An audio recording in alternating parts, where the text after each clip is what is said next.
E aí, meus amigos, tudo bem com vocês? Gente, eu espero que sim. Pessoal, neste vídeo nós vamos falar de rotacional de um campo vetorial. Vamos entender o que é o rotacional e também vamos aprender a calculá-lo. Como exemplo, nós temos aqui uma questão.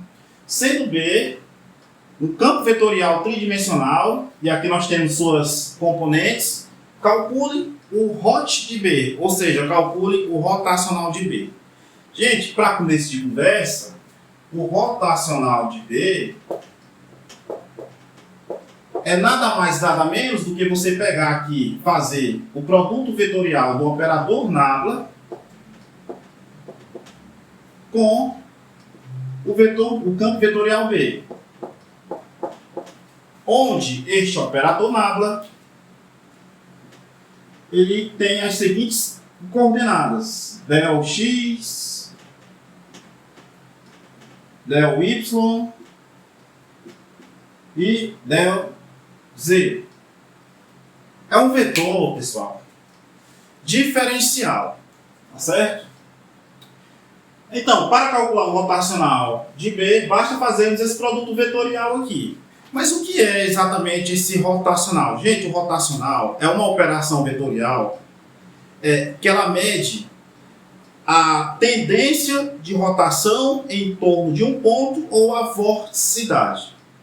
Em física e engenharia, o rotacional ele é utilizado, por exemplo, para estudar o comportamento de campo de velocidade de fluido, estudar o comportamento de campo elétrico e magnético. Então podemos ver que é uma ferramenta poderosíssima dentro da física e dentro da engenharia. Ok. E para calcular esse rotacional, como eu disse, basta fazermos esse produto vetorial.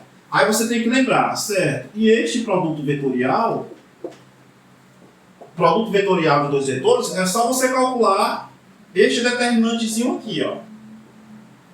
Bota primeiro aqui o I, onde esse I, J e K, onde I, J e K são vetores unitários, né? Eles são perpendiculares entre si.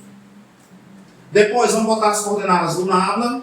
Tem que ser nessa ordem, pessoal. Não pode alterar a ordem. Vai ficar, ó, del x, del y,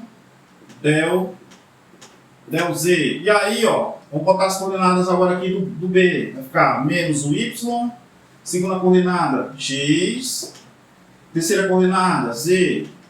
Para calcular este determinante, eu vou usar a regra de Saí. Se você quiser usar a soma dos cofatores, você usa o método que você quiser.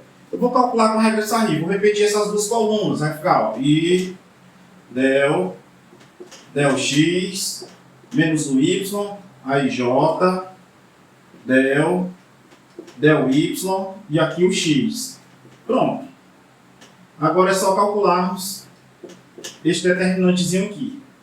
Para calcular esse determinante, eu vou fazer o produto aqui, ó, dos elementos das diagonais principais e depois vou somá-los, né? Então vamos lá. Fazendo esse produto aí, nós vamos ter o seguinte. Vou abrir aqui um colchete, ficar melhor. Olha, quando você multiplicar aqui o z por esta derivada parcial, você está derivando o z em relação a y, tá? Então tem que fazer isso aqui, ó. Del y, derivando z em relação a y, aí na direção de i, mais, mesmo raciocínio aqui, ó, del z, só que eu estou derivando o menos y em relação a z na direção de j, mais del x, só que estou derivando o x, isso aqui na direção de k. Pronto, fechei aqui. Já fiz com os elementos das diagonais principais. Agora eu vou fazer com os das diagonais secundárias, que são essas aqui, estas aqui. Sim, aqui e aqui, tá? Eu vou botar um menos aqui, ó, para não ter que ficar invertendo o sinal depois. Então aqui, ó, estou derivando y em relação a menos y. Então vai ficar del y em relação a menos y, na direção de quem? Na direção de K.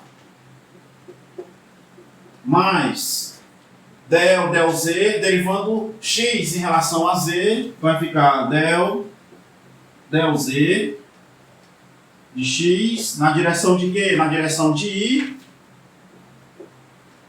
mais del x, derivando z em relação a x na direção de j.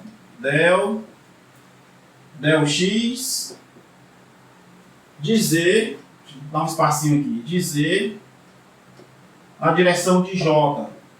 E aí fecha o colchete. E agora, pessoal, o que você vai ter que se ligar? Olha só, aqui eu estou derivando z em relação a y. Opa!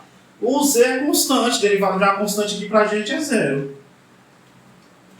Mesmo raciocínio aqui, isso na direção de y, essa derivada deu zero, tá? E aqui, ó, derivando menos y em relação a z. Ora, que varia o z, o y é constante, então aqui também vai zerar. Na direção de j, zerou também. E agora aqui, ó, estou derivando x em relação a x, a derivada de x é 1, só que vai ficar 1 vezes k, né? Então aqui vai dar 1 vezes o k. Aqui é 1 vezes o k. 1 vezes o k.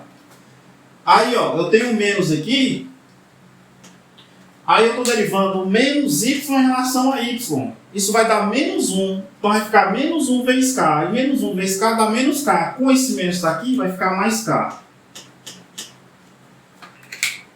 Derivando x em relação a z. X é constante, z que varia. Então a derivada da constante é zero. Isso na direção de y. Derivada de z em relação a x. O z aqui, ó, é constante, o x varia na direção de j. Aqui é zero. Pessoal, na direção de y todos zeraram.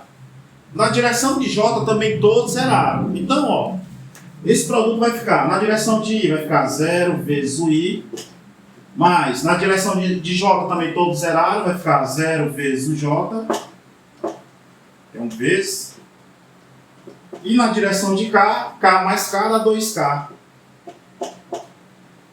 Este é o rotacional deste campo P. E eu quero que vocês observem um detalhe.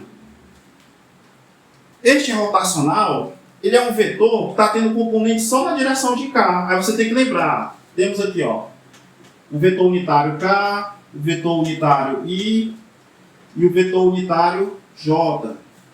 Como eu disse, esse rotacional ele mede a rotação em torno de um ponto. No caso aqui, a rotação é em torno desse eixo k. Então eu tenho que imaginar um redemoinho girando assim, em torno do eixo. Ele gira um redemoinho no plano J, no plano XY, né? Só que em torno do eixo na direção de K. E a intensidade vale quanto? A intensidade vale 2. Então, este é o rotacional de B.